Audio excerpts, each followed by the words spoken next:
नमस्कार, मी मोहिनी सोनार. महाराष्ट्राचे महानिर्णय या विशेष कार्यक्रमात तुमचं मनपूर्वक स्वागत. सुरुवातीला पाहूयात एक महत्त्वाची बातमी. नवी दिल्लीमध्ये राज्यातील साखर कारखानदारी, ऊस आणि कांदा उत्पादक शेतकरी यांच्या विविध अडचणींसंदर्भात केंद्रीय सहकार मंत्री अमित शहांसोबत बैठक पार पडली. मुख्यमंत्री, उपमुख्यमंत्र्यांसह संबंधित मंत्री आणि विविध संस्थांच्या प्रतिनिधी यावेळी उपस्थित होते. सकारात्मक चर्चेमुळे राज्यातील शेतकऱ्यांना मोठा दिलासा मिळणार आहे. या संदर्भात लवकरच केंद्र सरकार अनुकूल निर्णय घेणार आहे, अशी माहिती मुख्यमंत्री देवेंद्र फडणवीस यांनी दिली. कांदा उत्पादक शेतकऱ्यांच्या विविध मागण्यांवर सुद्धा सकारात्मक चर्चा झाल्याची माहिती मुख्यमंत्र्यांनी दिली आहे. कांदा निर्यातीवर कोणतीही बंदी नाहीये, असेही या चर्चेमध्ये स्पष्ट करण्यात आले.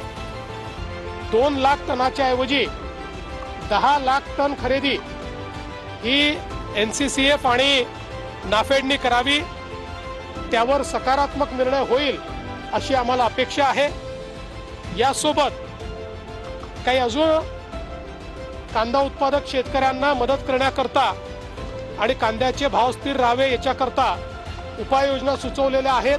कांद्याला स्थिर भाव मिळाला पाहिजे यासाठी सकारात्मक निर्णय आज अमित भाईंनी घेतलेले आहेत. त्याचबरोबर साखरेच्या बाबतीमध्ये देखील त्यांनी इथेनॉलचा जो कोटा आहे तो कमी झालेला आहे आणि पूर्वीप्रमाणे इथेनॉलचा कोटा वाढवण्यावर देखील सकारात्मक निर्णय घेतला आहे. आता पाहूयात आणखी एक महत्त्वाची बातमी. सह्याद्री अतिथीगृहावर मुख्यमंत्री देवेंद्र फडणवीसांच्या अध्यक्षतेखाली राज्यस्तरीय खरीप हंगाम आढावा बैठक पार पडली. यंदाचा खरीप हंगाम एल निनो, बदलतं हवामान आणि जागतिक खत परिस्थितीमुळे आव्हानात्मक ठरण्याची शक्यता आहे. त्यामुळे आता शेतकऱ्यांना वेळेवर कर्जपुरवठा, योग्य खत व्यवस्थापन आणि आधुनिक तंत्रज्ञानाचा वापर करत खरीप हंगाम यशस्वीपणे पार पाडू, असं मुख्यमंत्री फडणवीस म्हणाले. खरीपाच्या पार्श्वभूमीवर राज्यामध्ये बियाण्यांचा पुरेसा साठा उपलब्ध असल्याचंही मुख्यमंत्र्यांनी सांगितलंय. यावेळी दोन्ही उपमुख्यमंत्र्यांसह अन्य प्रमुख मान्यवरांचीही उपस्थिती होती. मुंबईतील सह्याद्री अतिथीगृहावर मुख्यमंत्री देवेंद्र फडणवीसांच्या उपस्थितीत अग्रेको इंडिया कंपनीसोबत सामंजस्य करार करण्यात आला.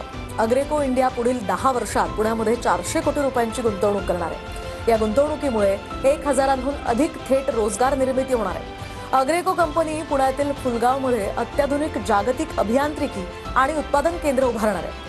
त्याचं काम याच वर्षी सुरू होणार आहे. स्कॉटलंड बाहेर उभारलं जाणारं हे अग्रेकोचं जगातलं सर्वात मोठं आणि महत्त्वाचं केंद्र असणार आहे.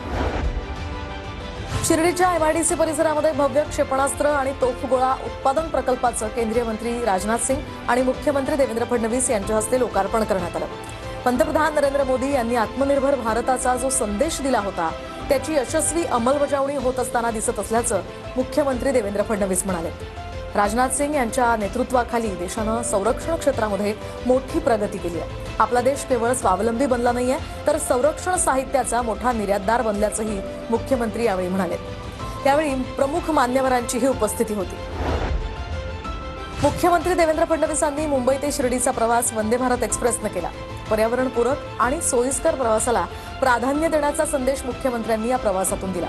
शिर्डीकडे रवाना होताना मुख्यमंत्री फडणवीस यांनी सार्वजनिक वाहतुकीचा वापर वाढवण्याची गरज अधोरेखित केली. इंधनाचा वाढता वापर, पर्यावरणावरील परिणाम पाहता नागरिकांनी रेल्वे, बसचा अधिक वापर करावा, असं आवाहन मुख्यमंत्री देवेंद्र फडणवीसांनी केलंय. तर प्रवासादरम्यान काही फाईल्सची कामं देखील करता आली, असंही मुख्यमंत्री फडणवीस म्हणाले. बारामती दौऱ्यावर असताना उपमुख्यमंत्री सुनेत्रा पवार नागरिकांच्या समस्या जाणून घेत होत्या. याचवेळी 2 चिमुकले आपल्या वडिलांसोबत सहयोग या निवासस्थानी आले. चिमुकल्यांनी हरवलेल्या आपल्या आईचा शोध घेण्याची आर्त विनंती सुनेत्रा पवारांना केली.